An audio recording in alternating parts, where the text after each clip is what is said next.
ملا یعقوب مجاهد بیا څنګه د خلکو زړونه وګټل؟ ملا یعقوب مجاهد کوم داسې کار وکړو چې ټول هیوادوال یې خوشحاله کړل؟ په سلامونو مو هرکلی کوم، پام وکړئ د نن ورځې تازه دوه مهم خبرو ته. په سر کې یادونه کې که چیرې تاسې زموږ یوټیوب چینل نه وي سبسکرایب کړئ، د تازه او مهم خبرو لپاره در سره خپلواک نیوز چینل سبسکرایب کړئ.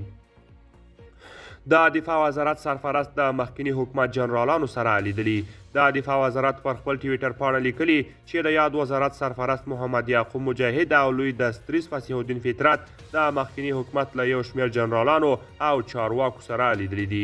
د دفاع وزارت ویلي چې دغه لیدنه کې د مخکني حکومت ډګر جنرال افضل امان، ډګر جنرال محمد زمان احمدزی، تورن جنرال شعورګل، تورن جنرال نبی الله، بریج جنرال فرید، ډګروال او ځینو نورو جنرالانو او د قلو اردو قماندانانو ګډون درلود. د دفاع وزارت یاد کسانو سره د لیدنې پر مهال ویلي د اسلامي امارت هدف هیواد کې د امنیت ټینګښت دی.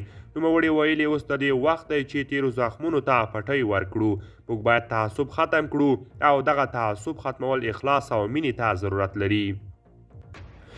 د دفاع وزارت زیاته کړه چې د یاد وزارت سرپرست د مخکني حکومت د جنرالانو او قماندانانو وړاندیزونه او ستونزې واورېدلې او د هوارۍ ژمنه یې ورکړه.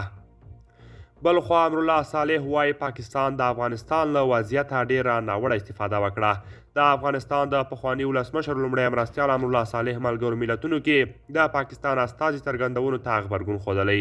نوموړي پاکستان په دې تورن کړ چې د افغانستان له حالاتو یې پوره ناوړه استفاده وکړه او د اس آی تر څارنې لاندې مدرسو کې افغان هلکان چې اکثره یې پښتانه وو د عصریتوب او زده کړو خلاف وروزل.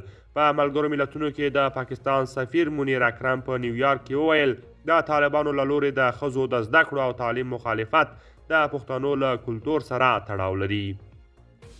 د منیر اکرم دا څرګندونې د یو شمېر افغان او پاکستاني سیاستوالو له توند غبرګون سره مخامخ شوې او د پاکستان د ملي جرګې د بهرنیو اړیکو کمیټې منیر اکرم د خپلو خبرو د سپیناوي لپاره دې کمیټې ته احضار کړی دی. قدرمنو دوستانو دا وه زموږ چمتو شوي ویډیو. که تاسې هم د ویډیو په اړه کوم نظر لرئ موږ سره یې کومنټ کې شریک کړئ.